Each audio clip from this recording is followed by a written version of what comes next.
This is the video review of Golden Phoenix from the Chinese line Super Train Robot LDCX by Ling Dong. And here's Golden Phoenix with a size comparison with some other train robots. So the Shinkalion, this is a 2-train combination. Golden Phoenix is 3 trains. Red Dragon is 2 trains, and Heatwave is 6 trains, but they're all actually at the same scale. I really like this robot, but he does have one big issue I want to go over right away, and that's with his feet. His hip joints just don't hold up very well, so his feet have a tendency to slide apart. So usually when he stands, he's going to look like this. And then the ankles are also on a pretty loose rocker, so it's pretty hard for him to stand up straight and not just fall forward or fall backwards. So while I have him in robot mode, I would give the aesthetic of this robot is probably a 9 for me. This is a great looking robot. The proportions are fairly good. When he stands up straight, everything's put together really well. These shoulder cannons are pretty cool looking. They're actually a little flat, which detracts from the look, but it's a good look, and especially his head sculpt is really awesome. It reminds me of Dead Space or a Fox. It's just a really interesting design, and it's very unusual. And then when you turn him around to the back, there's not too much kibble going on, but it's not very interesting either. And this is a 3-train combination, but one of the trains is just these shoulder weapons. So you can actually remove these weapons and then reattach the shoulders. And now he's a standard 2-train design. So now he's pretty much identical to this figure, to Red Dragon. And I think his proportions look a little bit better with his 2-train design, but the shoulder cannons were also a nice touch. I would have really liked if these cannons could be removed and held in his hand. Like, this would make a really good looking laser rifle, but there's really no way for him to hold it, unfortunately, and that would have given it some more playability, but there's just no way to connect it to his arm. Articulation on this guy is kind of a mixed bag. The head does not move or rotate at all. The elbow does have a bicep, and it does have a pretty big range of elbow bend. The elbow itself is kind of a weird joint, because when you straighten it out, you get that look, which doesn't look quite right. And then the hand is just these huge claws, and they have no articulation there at all. You do have a good amount of outward on the shoulder, and then you have your standard 360 degrees here. So one thing about the shoulder rotation,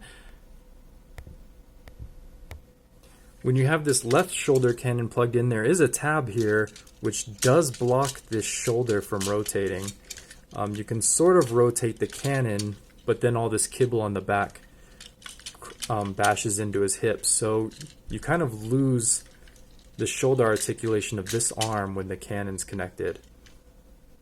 So that's an unfortunate oversight. For the hips, they are on ratchets, and this is their default position, and you get basically one click. And the ratchets have a lot of range, which is why his legs spread more than they should. And then there's no forward or backwards on these hips, or rotation. And then the knees, they do have some bending in the knees, but because of this back skirt, you really can't bend the knees at all. It just crashes into this skirt back here. So the articulation on this guy is really limited to the arms have good articulation. And then you also do have an ankle tilt, which is very helpful. And then a pivot, which is unhelpful, especially for this figure. Okay, and here's the detail of his shoulder weapons. And to transform them is really simple. You're just going to pull off the cannon, fold down the tab, fold up this little vent, and then rotate the larger cannon all the way down into the train body, and then close up that tab. And then the two pieces are going to slide together to make half of the carriage car. You transform the other weapon car the same way, and then you're going to press them together, and now you have the center train. This figure does have some parts forming, which is going to definitely turn some people off from it. First, you're going to have to remove the legs, which will become most of a train car, and then the arms, which will be the front of that train car, and then the other arm becomes the front of the other train car. And this front is actually a false front, which is also a detracting factor. They could have easily engineered that to work, especially because you have this in the back, which does nothing. He does have one transformation gimmick, but I've only ever gotten it to work one time. So his head is spring-loaded, and when the chest is out, the head locks in place, and when you push in the chest, the head is supposed to pop out, but mine just gets stuck. It worked the very first time I transformed him, and it never worked again. So to transform him, you pull out the chest section, fold up the head, put the chest over the head, and then you fold this back section up, and then you're going to clip that into place.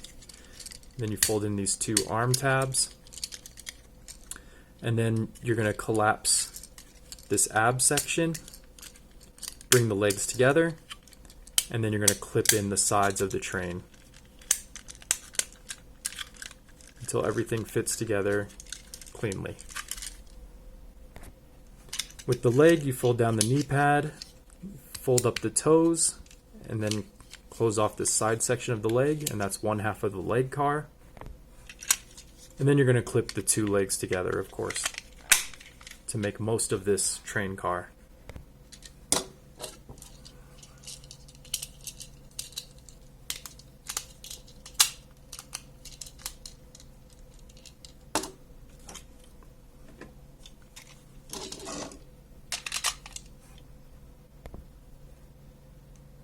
And then to assemble those cars, you just clip the front of these cars into the leg section and the torso section, and now you have the complete train. On the train itself, you can just use these joints to connect them, and that gives you a long, accurate looking train. But the set also includes these articulated joints, which can be pegged in instead.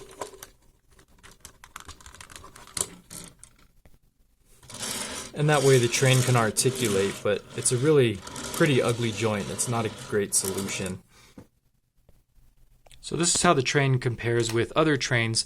They're all actually the same size.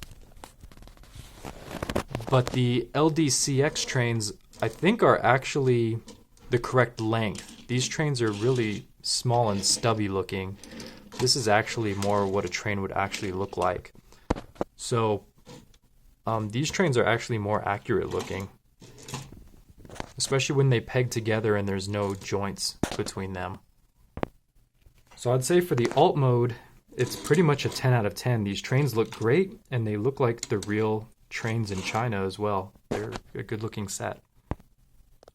Overall, for quality, I would rate this figure an 8. It feels really good in hand. The plastic is a good quality plastic. There's a couple of fiddly parts, and I'm a little bit irritated with the hip spread, and these hip skirts are a little bit fiddly, but it feels really great in hand. So great quality, and for fun factor, I'd also rate it a 9. It's pretty fun to transform, and it's really simple.